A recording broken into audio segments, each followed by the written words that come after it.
We spoke to Chris Orty, Level Design Director, and Sebastian Laurent, Technical Director, about the performance updates in 2.4, Andreas Liebskind, Senior Game Designer, and Ben Kovacs, Junior Technical Designer, about the content updates and game fixes. We're going to be including a lot of new features from a performance perspective, the primary of which is a big community request to give more options. We have basically split out a lot of the rendering of the game into different quality settings. So as a player, you can go in and you can decide to pick what level of quality you want to render for example, objects or post-processing effects, for particles, for textures, for other things like that. We have some advanced settings that we've introduced, like 2-pass rendering. They can enable or disable tessellation. And in addition to that, we've also provided things like a VRAM counter in the menu so people can see a little bit of information about how much video memory they're currently consuming. So the people who will get the biggest benefit from this update are the people who are mostly GPU bound, because we have not only offered options, but we have also rearranged the graphics settings that we use for the low spec to the high spec to split them a bit more apart, so that now we have a wider range to recover GPU performance and fine-tune it to your preference, to what is acceptable quality, while still providing you with the best performance you can get. From a pure code side as well, we've done some optimizations on the GPU itself, so that, for example, volumetric fog or particle effects on different specs will be running at different efficiencies, but at a slightly reduced or increased quality, depending on which setting you have. One of the main features coming for Update 2.4 is resolution scaling that we have introduced originally in Rise, actually. So it's not something that people might not know of. The principle is actually fairly simple.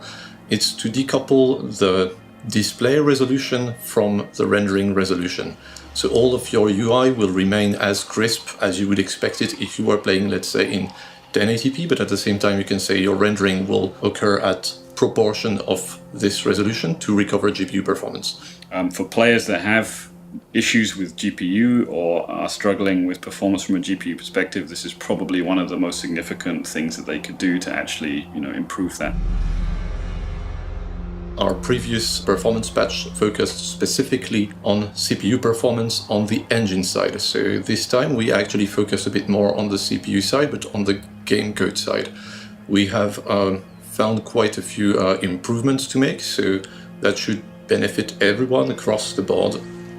In addition to that, you might see less stalling and frame dips, especially when you go to new compounds and new locations. I know that was a big complaint from players over time. A lot of those should be fixed by these optimizations as well, or at least significantly reduced. So hopefully that everyone will see a benefit from that.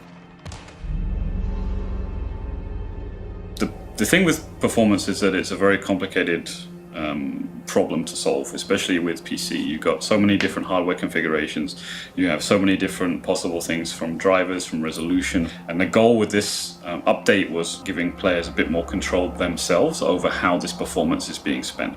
That obviously doesn't mean that we won't continue to do performance updates. We're going to be focus on performance for a long time to come yet. So once this patch is live, give it a shot, take a look at the different settings, just play around with them and see what works best for you.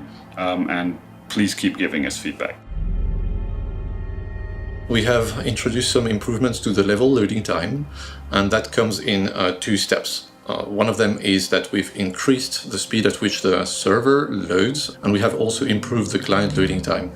Keep in mind that it doesn't have any effect on matchmaking time, but after you have found a match, then you will notice a substantial improvement for the time it takes you to get into a game.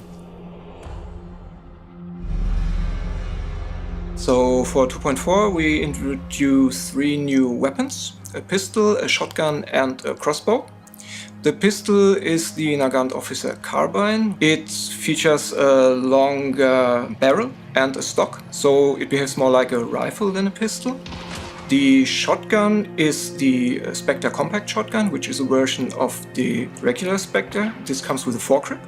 Also a sawn-off barrel, and it has a wider spread but a shorter range. The third weapon is the crossbow shot bolt, which is a mixture of a shotgun and a crossbow. It has bolts that are tipped with shotgun shells, which will detonate on impact.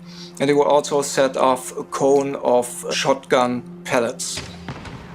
Every time we introduce a new weapon or a new weapon variant, what we try to do is to fill a gap that we find within our current arsenal.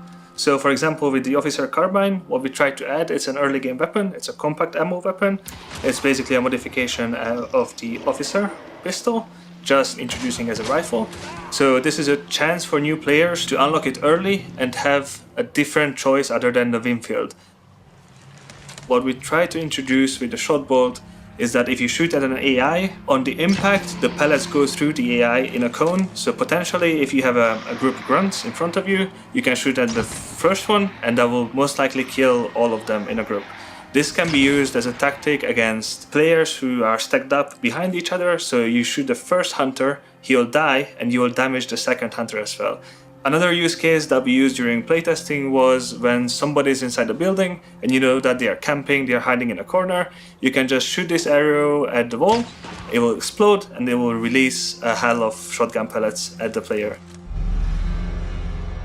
We introduced also some changes to the Bloodline loop. The current progress is represented on the Bloodline screen as well. Before we did not have that feature. Now you see exactly how much XP do you need to close this loop again and to get the money reward. And also when you retire a hunter, there was an issue that no matter how much XP you collected, it was not accounted to the loot, so you did not get any money reward. So we've been following the threads on Reddit and Steam and reading about what you guys think about the Water Devil and what changes do you suggest. The biggest complaint was that you couldn't sneak past by the Water Devil very easily because he would detect you from very far away even if you were crouched. And we think crouching in water is already punishing enough. So we changed the detection range for the Water Devil when you are crouching inside the water. We did not change the detection range when you are sprinting. So if you're in trouble or you are getting shot at and you need to sprint, the Water Devil will still detect you from the normal range. The issue you guys were the most vocal about was when you were on the edge of the water but on land, the Water Devil could still attack you. We fixed this and we hope this fix will improve your encounters with the Water Devil. So thank you very much for joining us on this patch update. If you have any feedback for us, especially once this has gone live, you can contact us through the Discord, through the Reddit, and through the Steam forums. We do read everything that's on there. We spend a lot of time going through that stuff. So if you guys have anything feedback-wise for us, then please let us know. And thank you very much. Achieved with CryEngine.